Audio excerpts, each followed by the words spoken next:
Dear student, welcome back to our next class, Unit 1, Diversity in the Living World, Animal Kingdom Classification. In this chapter, I will be discuss about the phylum Coelenterata, Ctenophora, and Platyhelminthes. এই অধ্যায়ত মই নলীদেহী পৰ্ব Ctenophora আৰু চেপেটাকৃমি পৰ্বৰ প্ৰাণীৰ বিষয়ে আলোচনা কৰিম।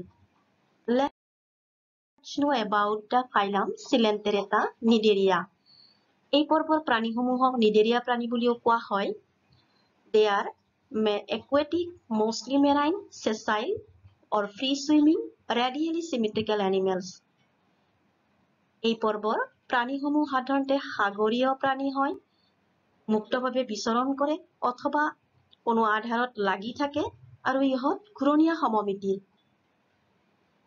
Here the picture you see, these are the Cnidarian animals. So this is Medusa and this is polyps of Adamsia. Now you see the name Cnidaria is derived from the cnidoblast or cnidocytes, which contains the stinging capsules or nematocysts present on the tentacles of the body. Cnidaria নামটো সাধাৰণতে cnidoblast বা cnidocyteৰ পৰা আহিছে, যাৰ অৰ্থ হৈছে ইহঁতৰ দেহত কিছুমান কাইটিয়া কেপসুল আকৃতি বা এনেকুৱা নিমাটোচিটছ দেখা যায়। অৰ্থাৎ ইহঁতৰ বডি আৰু কণ্টক বা টেন্টাকুলত এই ধৰণৰ অংগ দেখা যায়। Cnidoblasts are used for anchorage, defense and for the capture of the prey.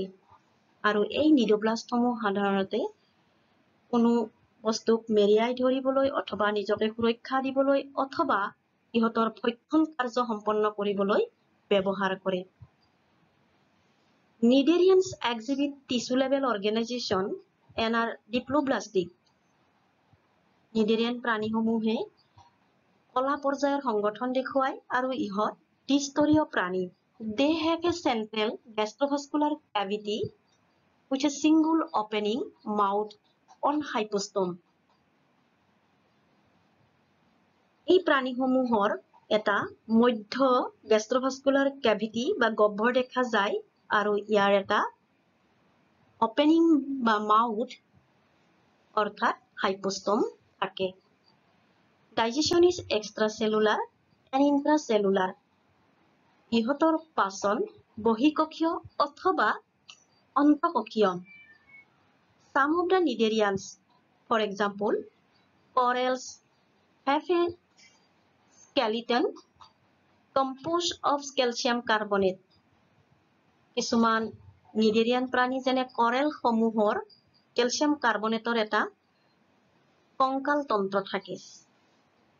Cnidarians exhibit two basic body forms called polyps and medusa. Cnidarian প্ৰাণীসমূহৰ দুটা দেহৰূপ থাকে, এটা হৈছে polyp আনটো হৈছে medusa. The former is sessile and cylindrical, formed like Hydra, Adamsia, etc., whereas the latter is umbrella shaped and free swimming like Aurelia or jellyfish. অৰ্থাৎ ইহঁতৰ polyp সমূহ সিলিন্ডাৰ আকৃতিৰ, যি আমি হাইড্ৰা বা এডামছিয়াত দেখা পাওঁ আৰু ইহঁতে লাগি ধৰি থাকে কোনো আধাৰত। আৰু মেডিউসা সমূহ ছত্ৰ অৰ্থাৎ ছাতি আকৃতিৰ, ইহঁত অৰেলিয়া বা জেলিফিছত দেখা যায় আৰু ইহঁত মুক্তভাৱে বিচৰণ কৰে। Those cnidarians which exist in both forms exhibit alternation of generation, that is metagenesis. Example, polyps produce medusa asexually and medusa form the polyps sexually in case of Obelia. Cnidarian প্ৰাণীসমূহৰ এই দুটা দেহৰূপ অৰ্থাৎ পলিপ আৰু মেডিউসাই জনুক্ৰম প্ৰজনন দেখুৱায়। অৰ্থাৎ polyp সমূহে অযৌন প্ৰকৃতিৰে মেডিউচা উৎপন্ন কৰে, আকৌ মেডিউচা সমূহে যৌন প্ৰকৃতিৰে পলিপ উৎপন্ন কৰে। এইটোৱে হৈছে এই প্ৰাণীৰ এটি বিশেষত্ব। Example, Physalia, Portuguese man of war, Adamsia, sea anemone, Pennatula, sea pen, Gorgonia, sea pen, and Mandrina, brain coral. So these are the example of Cnidarian animal. Let's come to know about the phylum Ctenophora. এতিয়া Ctenophora প্ৰাণীসমূহ চোৱা। Ctenophores, commonly known as sea walnuts or comb jellies, are exclusively marine, radially symmetrical, diploblastic organisms with tissue level organization. Ctenophore প্ৰাণীসমূহ সাধাৰণতে সাগৰীয় walnut বা কম jelly বুলি কোৱা হয়। ইহঁত ঘূৰণীয়া সমমিতিৰ দ্বিস্তৰীয় আৰু কলা পৰ্যায়ৰ সংগঠন দেখুৱায়। The body bears 8 external rows of ciliated comb plates which help in locomotion. এই প্ৰাণীসমূহৰ দেহত বাহ্যিক বা বহিৰ্ভাগত 8টা এনেকুৱা কম প্লেট থাকে, যাৰ জৰিয়তে এই প্ৰাণীসমূহে লোকোমোশন বা ভ্ৰমণ কৰিব পাৰে। Digestion is both extracellular and intracellular. ইহঁতৰ পাচন বহিঃকোষীয় আৰু অন্তঃকোষীয় হ'ব পাৰে। Bioluminescence, the property of a living organism to emit lights, is well marked in Ctenophores. Ctenophore প্ৰাণীসমূহৰ এটি বিশেষত্ব হ'ল এই প্ৰাণীসমূহে লাইট বা পোহৰ বিকিৰণ কৰিব পাৰে। অৰ্থাৎ বায়োলুমিনেসেন্স, যাৰ অৰ্থ হৈছে জীৱন্ত প্ৰাণীয়ে পোহৰ বিকিৰণ কৰিব পৰা এটি গুণ। Sexes are not separate. ইহঁতৰ মেল বা ফিমেল পৃথক নহয়। Reproduction takes place only by sexual means. ইহঁতৰ প্ৰজনন সাধাৰণতে যৌন প্ৰকৃতিৰে হয়। Fertilization is external with indirect development. Nication external বা বহিৰ্ভাগত হয় আৰু ইহঁতে পৰোক্ষ বিকাশ দেখুৱায় বা পৰোক্ষভাৱে বিকাশ হয়। Examples,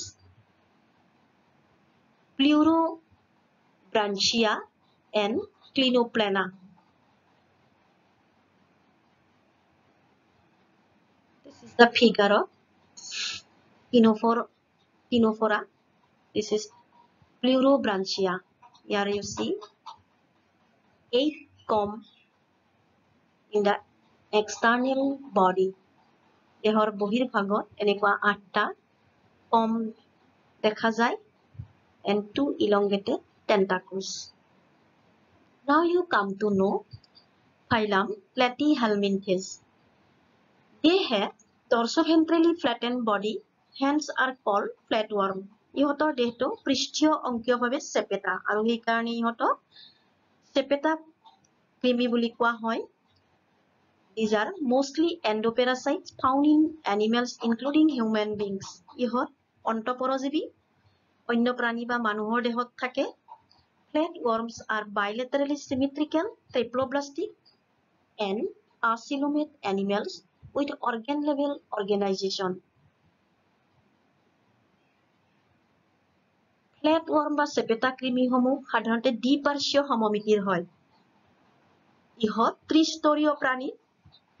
ইহঁত acoelomate অৰ্থাৎ গহ্বৰ নথকা প্ৰাণী আৰু ইহত অংগ পৰ্যায়ৰ সংগঠন দেখুৱাই বা অংগ পৰ্যায়ৰ সংগঠন থাকে।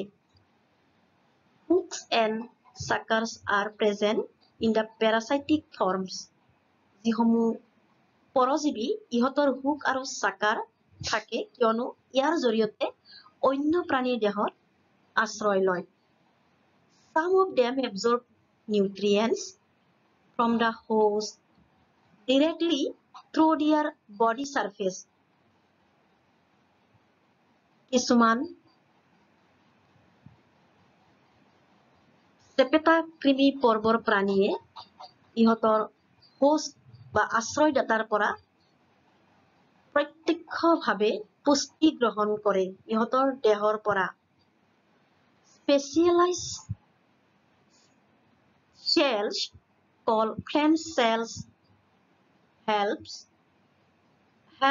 in osmoregulation and excretion. ইহঁতৰ দেহত কিছুমান এক বিশেষ ধৰণৰ কোষ যাক শিখা কোষ বুলি কোৱা হয়। এই শিখা কোষৰ জৰিয়তে osmoregulation আৰু excretion সম্পন্ন কৰে। Sexes are not separate. ইহঁতৰ sex পৃথক নহয়। Fertilization is external, internal, and development is through many larval stages. ইহঁতৰ নিষেচন,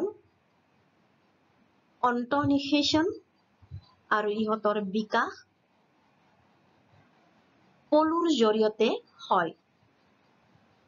Some members like planaria possesses high regeneration capacity.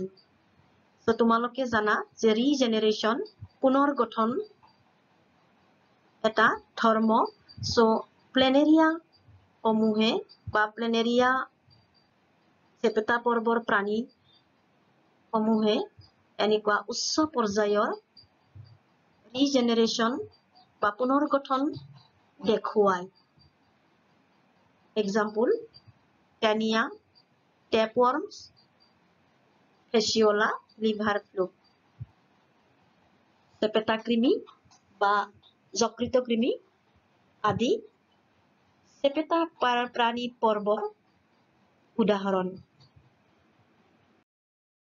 Here you see the figure. This is the tapeworm and this is liver fluke.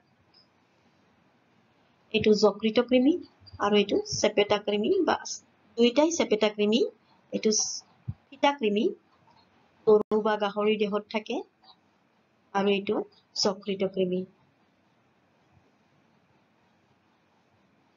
So this is the characteristic features of this phylum.